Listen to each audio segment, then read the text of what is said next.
Hello everyone, welcome to our channel. போன வீடியோலையும் நம்ம அட்ஜெக்டிவ்னா என்ன அப்படிங்கிறத தமிழில் ரொம்ப ஈஸியாகவும் எளிமையாகவும் படித்தோம். அட்ஜெக்டிவ்னா என்ன? ஒரு பொருளோட தன்மையை குறிக்கக்கூடியது. ஒரு பொருள் எந்த மாதிரி இருக்குது, எப்படி இருக்குங்கிறத சொல்கிறது தான் அட்ஜெக்டிவ் வேர்டு. நவுனை அதை எடுத்து காட்டுறதுக்குள்ள வேர்டு தான் நம்மளுக்கு அட்ஜெக்டிவ்.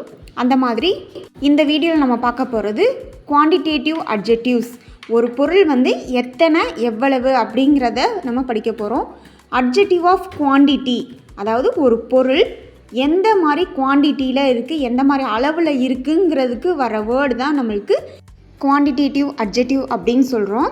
அது adjective which shows the quantity of a things, அதாவது ஒரு பொருளோட அளவையும் அந்த பொருள் எத்தனை இருக்குங்கிறத குறிக்கிறது தான் நம்மளுக்கு அட்ஜெக்டிவ் வேர்டு.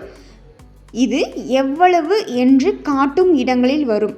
அதாவது ஒரு பொருள் எந்த மாதிரி இருக்குது, எந்த அளவில் இருக்குது அப்படிங்கிறது தான் அட்ஜெக்டிவ் அப்படின்னு சொல்லுவோம். Example, she ate the whole apples, அவள் ஆப்பிள் முழுவதையும் சாப்பிட்டாள். இதில் வர அந்த ஹோலுங்கிற வேர்ட் நம்மளுக்கு adjective. Second one, she claimed his half share, அவளுக்கு பகுதி ஷேர் தான் கிடைச்சது அப்படிங்கிற அந்த ஹால்ஃப்ங்கிறது நம்மளுக்கு adjective. He ate some mangoes, அவள் பல மேங்கோவை சாப்பிட்டான் அப்படிங்கிற அந்த சம் அப்படிங்கிறது adjective word. He spent all his money, எவ்வளவு மணி செலவிட்டான் அப்படிங்கிற அந்த வேர்டு வர்ற இடத்துல ஆல், அந்த ஆல் தான் நம்மளுக்கு adjective word. He has a little knowledge, எவ்வளவு அறிவு அவனுக்கு இருக்குது அப்படிங்கிற சொல்கிற அந்த லிட்டிலுங்கிற வேர்ட் அட்ஜெக்டிவ். அடுத்து நம்ம நியூமரிக்கல் அட்ஜெக்டிவ் அதை பார்க்கலாம். அது எத்தனை அப்படிங்கிற ஒரு வேர்டு குறிக்கக்கூடியது நியூமரிக்கல் அட்ஜெக்டிவ். அது adjective which express the number of persons or things, அதாவது ஒரு இடத்துல ஒரு பர்சன் எத்தனை பேர் இருக்காங்க, அதாவது ஒரு பொருள் எத்தனை பொருள் இருக்குது அப்படிங்கிறத காட்டுறதுக்காக இவை எத்தனை என்று காட்டவோ எத்தனையாவது என்று காட்டவோ வரும் சொல். அதுதான் எத்தனாவது பொருள், எத்தனையாவது பொருள் அப்படிங்கிறது. எக்ஸாம்பிள்ஸ் பார்க்கலாம். த ஹேண்ட் ஹேஸ் 5 ஃபிங்கர்ஸ், நமக்கு எத்தனை விரல் இருக்குது அப்படிங்கிற அந்த எத்தனை அப்படிங்கிற இடத்துல வர்ற அந்த 5 ஃபிங்கர்ஸ் தான் நம்மளுக்கு அட்ஜெக்டிவ் வேர்டு, அதாவது numerical adjective. Second one, I have learnt many languages, எனக்கு நிறைய மொழிகள் தெரியும். அந்த நிறைய அப்படிங்கிற அந்த வேர்டு வர இடத்துல மெனி, அந்த மெனி தான் நம்மளுக்கு adjective, numerical adjective. Most boys like cricket, நிறைய பசங்களுக்கு கிரிக்கெட் பிடிக்கும். அந்த நிறைய அப்படிங்கிறது தான் இதில் நியூமரிக்கல் அட்ஜெக்டிவ் அப்படின்னு சொல்லுவாங்க. நிறைய பசங்களுக்கு கிரிக்கெட் ரொம்ப பிடிக்கும் அப்படிங்கிற அந்த word. Third, here are some ripe mangoes, சில மேங்கோஸ் கட் பண்ணி இருக்குது அப்படிங்கிற அந்த சம் அப்படிங்கிற வேர்டு தான் நம்மளுக்கு நியூமரிக்கல் அட்ஜெக்டிவ், அதாவது எத்தனை மேங்கோஸ்.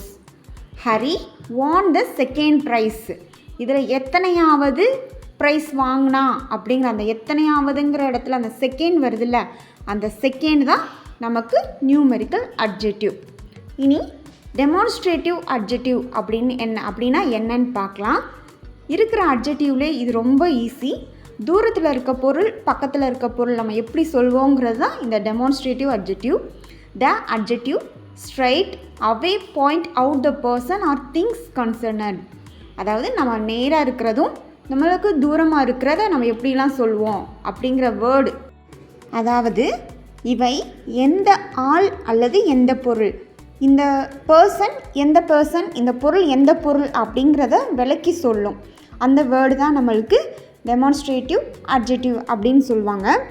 இந்த வேர்டு ஒரு திஸ், தட், தீஸ், தூஸ் அப்படிங்கிற ஒரு 4 வேர்டு, பின்ன 2-3 வேர்டில் நம்மளுக்கு டெமான்ஸ்ட்ரேட்டிவ் அட்ஜெக்டிவ் கிடைச்சிரும்.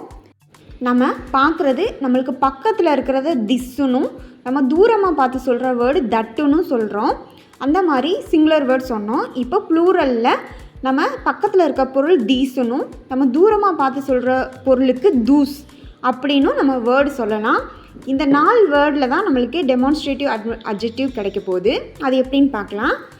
தீஸ் ஃப்ரூட்ஸ் ஆர் ரைப், அந்த பழங்கள் எல்லாம் கட் பண்ணியிருக்கு அப்படிங்கிற நம்ம அந்த தீஸ் அப்படிங்கிற வேர்டை நம்ம யூஸ் பண்ணுறது தான் டெமான்ஸ்ட்ரேட்டிவ் அட்ஜெக்டிவ். செகண்ட் ஒன் என்ன அப்படின்னா திஸ் ஸ்கூல் இஸ் ஃபேமஸ், இந்த ஸ்கூல் ரொம்ப பிரபலமானது, அதாவது நம்மளுக்கு பக்கத்தில் இருக்குது இந்த ஸ்கூல் அப்படிங்கிற அந்த இடத்துல யூஸ் பண்ணுற திஸ்ஸுங்கிறது தான் நம்மளுக்கு டெமான்ஸ்ட்ரேட்டிவ் அட்ஜெக்டிவ் அப்படிங்கிற வேர்டு வரும். அடுத்தது தட் பாய் இஸ் இன்டெலிஜென்ட், அந்த பையன் ரொம்ப புத்திசாலி, அந்த அப்படி யூஸ் பண்ணுற இடத்துல வர அந்த தட் அப்படிங்கிற அந்த வேர்டு தான் நம்மளுக்கு டெமான்ஸ்ட்ரேட்டிவ் அட்ஜெக்டிவாக வேர்டு கிடைக்குது.